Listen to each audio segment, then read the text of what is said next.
Hello friends, এটা হচ্ছে সপ্তমী সকালবেলা আমরা রেডি হয়ে নিয়েছি ঠাকুর দেখতে যাব বলে। এটা হচ্ছে ভদ্রেশ্বরের আদি মা তেঁতুলতলা গৌরহাটির।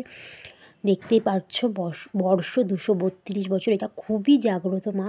আমরা গাড়ি করে সবাই মিলে চলে গেছিলাম। এটা হচ্ছে ভদ্রেশ্বর গঞ্জের ঠাকুর।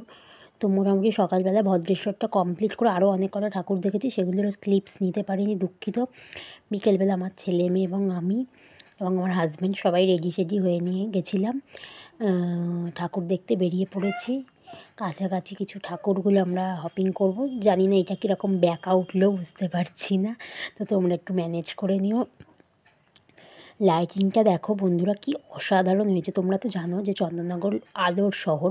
এই যে আমার হাজব্যান্ড এবং ছেলে আস্তে আস্তে হেঁটে হেঁটে যাচ্ছে, আর এইদিকে লাইটিং তুলতে তুলতে আমি পিছনে যাচ্ছি। তো খুবই সুন্দর হয়েছে, চোখ ধাঁধানো।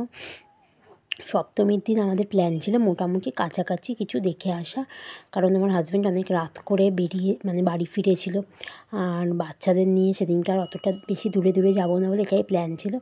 তো সামনাসামনি আমরা আস্তে আস্তে প্যান্ডেল হপিং করে, তাও কম কিছু করিনি। বা দেখো, সবটাই তো তোমাদের সামনে তুলে ধরতে পারছি না, মোটামুটি যতটা পেরেছি তোমাদের সামনে অল্প অল্প করে প্রত্যেক দিনকার ভিডিও ক্লিপস আমি তোমাদের সাথে শেয়ার করছি। তো তোমরা দেখো কেমন লাগছে সেটা আমাকে কমেন্ট করে জানিও। এটাই আমরা যাচ্ছি হচ্ছে আমাদের পাশের, খুব একটা দূরে নয়, কাছাকাছি একটা প্রতিমা হয়েছিল লালবাগান চক, সেখানকার। এটা লাইটিং এত সুন্দর হয়েছে, দেখেছো তো শিব ঠাকুরটা দেখলে। আর এটা পুরীর রথ করেছিল, খুব সুন্দর হয়েছে, চোখ ধাঁধানো আলো। এটা হচ্ছে লালবাগান চকের প্রতিমা, দেখতেই পাচ্ছ খুবই সুন্দর।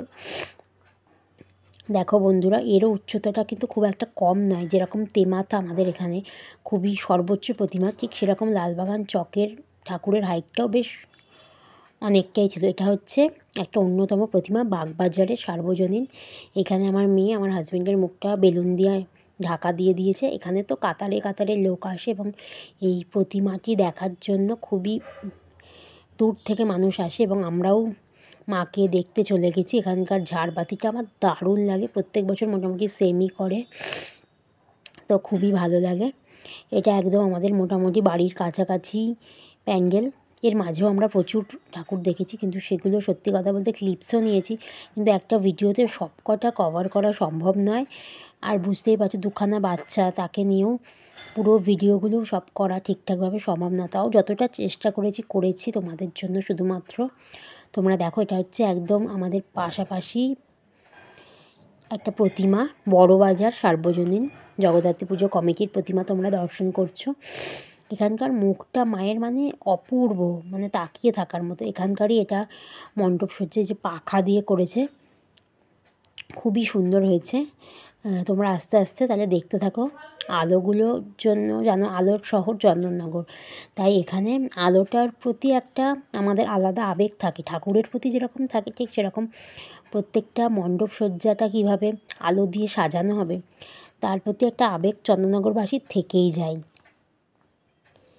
তো তোমরা দেখো, এটা হচ্ছে বড়বাজারের আলোকসজ্জা। এখানে প্রত্যেক বছর, কয়েক বছর ধরে, পুরো উপরটা জুড়ে, প্যান্ডেলের সামনে অনেকখানি উপরটা জুড়ে দারুণ লাইটিং করছিল, কিন্তু এবছর সেটা করা হয়নি। এখানে এবারে পাখা দিয়ে লাইটিং করা হয়েছে, কিন্তু সেটাও দুর্দান্ত। প্যান্ডেলটা দেখো বন্ধুরা, দারুণ হয়েছে। টাটা।